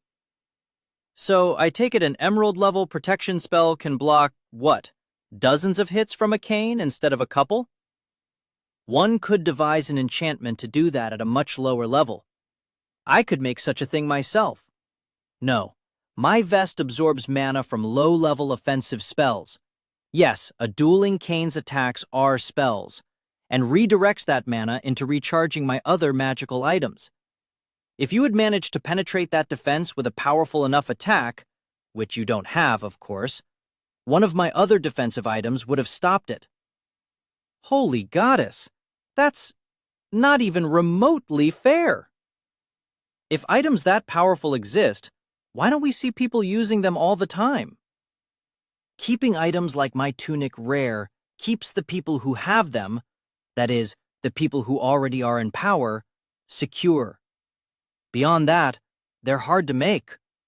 It took my friend weeks to finish this single enchantment, and the materials were hundreds of times more expensive than what it takes to make a little shield sigil like yours. At least 2 of the components were from Spire Guardians. Ouch. Looks like I won't be getting one of those anytime soon. Still, what about weaker ones? Shouldn't everyone in the military have something like a, I don't know, permanent version of my sigil? A common argument. Some units do carry sigils like yours, but it's more expensive than it sounds. A few large companies carry the patents on the most efficient permanent shield enchantments, and thus manufacturing them en masse requires going through those companies. I blinked. You're joking. You can patent combinations of runes? I'm quite serious, I assure you, she retorted flatly. No one can stop you from making an enchanted item for yourself, of course, or even making a few for friends. But the minute you start to sell them on the open market, be prepared for solicitors to take you to court. Ugh, that sounds pretty abysmal. But if I found something unique, I could patent it myself? Certainly, but the 3 main rune manufacturers have a few hundred years advantage on you. Occasionally, someone still finds an unusual rune on a magical item high up in one of the towers, but most possible runes were found long ago through a combination of divination and brute forcing combinations. Lovely. All right, so I couldn't have harmed you. You've proven my preparations were inadequate. How could I have done better when you're clearly vastly more powerful, better informed, and have more resources at your disposal? Ah, an excellent question. Sometimes, victory is not about being able to defeat your opponent. It's about making it too inefficient for your opponent to even try to win. You had the right idea when you fired into the roof, and also when you yelled, although the latter was muffled by the rune I wrote outside your door before I came inside. A standard practice for any enchanter planning stealth work. Sufficient to cover ordinary noises, but not quite enough to cover the gunshot. That would have gotten me into some trouble if I had been a true assassin. I nodded at that. So, signal for help. That's one part, but a sufficiently prepared safe place, like your room, should have deterred me before I even entered. I won't be breaking in again anytime soon, but I will come by and check on your door at some point in the next few weeks. I expect defensive wards. Be creative with the ones you choose. All right, but why do you think this is necessary? I have some idea about why my information might be dangerous, but I haven't told you enough of it yet to warrant the kind of security you're giving me. On the contrary, young Cadence. As I mentioned before, the voice wouldn't have contacted you if you weren't already involved in a conflict of great significance. Moreover, recent events related to the tower have given me an idea of why you were sent to me. I have a responsibility to make sure you are adequately prepared before I tackle that danger myself, and nothing inspires a student into action like the threat of death. I couldn't argue with that logic, even if I didn't like her method. I ground my jaw, continuing to listen. Did the voice give you any indication of the larger situation we're dealing with? I shook my head. No, but I did see some things in the tower that certainly seemed noteworthy. Interesting. Are you aware that no one has exited the tower since the day that you completed your test? My eyes widened at that. No, I hadn't heard. Don't be hard on yourself. We've kept that little tidbit quite tightly under control, and it's why I took your claim about the voice so seriously when you brought it to my attention. At the point you told me, we had just deployed a second team into the tower to investigate. To date, neither of those teams has returned. Both had sunstone mages, and they are normally capable of handling the first several floors of the tower. I didn't quite know what to say to that. I offered, At this point, you're probably wondering why I didn't follow up with you immediately or teleport you straight here once you mentioned the voice. Sure, we'll go with that. She continued. I needed to have a chance to vet you first. Believe it or not, students have been used as spies and assassins in the past. I had to verify that Akoran Cadence actually entered the tower, exited, and fits your description. Beyond that, I had to check and see if you had any unusual attunements beyond the obvious mark on your forehead, or anything else of note. Your sword was of some interest, but while it's an advanced weapon to find in a judgment, it was not enough to imply that you were an assassin, and you made no effort to conceal it. Aw, she thought I might be an assassin? That's kind of flattering, I suppose. That makes sense. I suppose a message directing you to go to the tower while the tower is inescapable would be somewhat suspect. Precisely. There are a few possible scenarios we're entertaining. None of them are pretty. Fortunately, it's unlikely that everyone inside will be purged. If that were necessary, whoever sealed the tower would have also made it impossible to enter. Thus, it's more likely this is a security measure to prevent someone specific from leaving. I took a deep breath as I considered how to respond. I think I have an idea about who that might be. She raised an eyebrow. So, when I was in the tower, I ran into a few other people. The eyebrow lifted higher. And yes, I remember the experience. I'm not sure why. Maybe the voice helped? No need to speculate on that at the moment. Please, continue. Well, I found a few people and ended up making my way through some of the chambers with them. One of them was a swordsman named Karas. Her focus intensified at the name. I tried not to stumble over my words. Who ended up fighting with, and I'm fairly confident when I say this, Katashi, the visage of valor. Katashi was there? Interesting. Continue. Really? That's your only comment? Without getting into too much detail, I fled the fight along with the other two. I mean, one of them was unconscious, but Vera, a woman from Caleford, I think? Maybe? She helped me carry the unconscious boy. Then she betrayed me and took the kid, running off on her own. Not really clear on why. And the voice interceded on your behalf? Not physically. He just told me a route to take to get out. Then, when I got there, he told me to contact you. Oh, and he gave me the sword. Professor Orden looked stymied by that. He appeared to you? In person? I shook my head. Oh, I suppose it probably wasn't really him. Just a floating robe. Like a simulacrum, maybe? She took a deep breath. Ah, of course. Yes, that makes more sense. Did he tell you anything else? I paused, considering. I was being deliberately vague, of course, but I needed to tell her anything that could get me more information. I didn't trust her enough to reveal anything that would make me look bad. He indicated that there was something he needed to do quickly and that I needed to leave the tower fast. I suppose that was referring to sealing the tower off. Could he do that? Perhaps. At the time, I assumed he was going to go intercede in the battle between Karas and Katashi. She raised a hand to her forehead. Unlikely, but perhaps through indirect means. I take it that means you did not see how the battle concluded then. I shrugged. No, but it's a foregone conclusion, right? Katashi is a visage. I wouldn't make too many assumptions when it comes to Karas Silurian. Silurian? I'd never heard that surname before. Who is he? A dangerous heretic. He's appeared in several cities, given speeches against the goddess's doctrine, and disappeared. The common theory is that he is an agent of the tyrant in gold, possibly one of his children. Oh, lovely. I may have just let a malevolent demigod out of prison. I rubbed my forehead. Do you think that's likely to be true? Orden shook her head. He's certainly powerful, but I can't say if that's accurate. There are other possibilities. He could be one of Wid's forms, for example. I nodded at that. Wid was the visage of forbidden knowledge, and she, or he, depending on the day, was known to take on many forms. There were stories of her conflicting with other visages in the past, but I hadn't heard any that involved direct combat.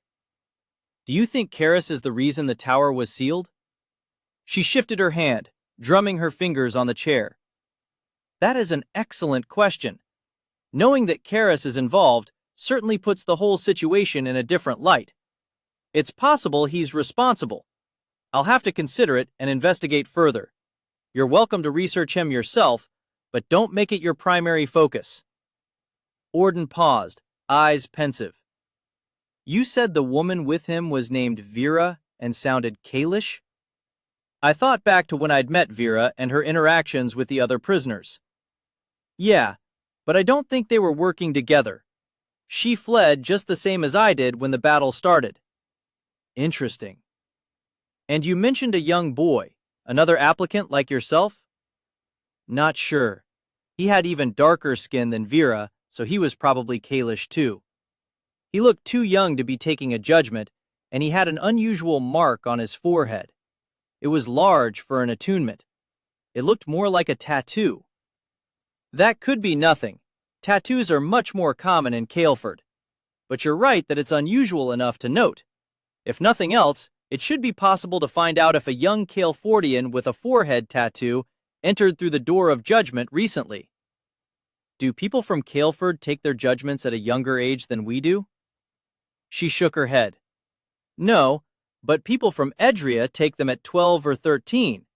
It's possible he's from Edria and simply had a Kalish complexion. True enough. It was easy to assume someone's region of birth based on their skin tone, but there were people of all nationalities living everywhere these days. Were you serious when you mentioned that there could be agents of a visage coming after me? Or was that just to inspire me to prepare? Orden cracked her knuckles. Both. You must understand that part of the influence of the visages comes from the belief that they are infallible. You witnessed a visage fight someone, not destroy someone, not execute someone, fight them. And you escaped after seeing it. She waved a finger at me in warning. That kind of knowledge is dangerous. It may be sufficient in itself for Katashi to want you eliminated. Perhaps he would be merciful enough to order someone to remove your memories. Of course, maybe he won't care at all. It is always prudent to plan for the worst case. I agreed with her logic, and considering I'd been responsible for freeing Karas in the first place, the chances that Katashi would hold a grudge were even higher than Orden knew. So what do I need to do for now? Focus on learning how to use your attunement. First, because it will improve your ability to defend yourself. Second, because there's a good chance I will need to take you with me into the tower to investigate this later in the year. I will try to give you as much time as possible to prepare, and I will also ask some of my contacts to keep an eye on you in case there are any actual threats in the meantime. I sighed in relief. Thank you. I don't think I'd be capable of repelling an actual assassin on my own yet. I never expected you to be, but your preparations did show promise. Continue to improve on them. I may not be able to look out for you forever, especially since I will most likely need to go into the tower on my own for a while to investigate this.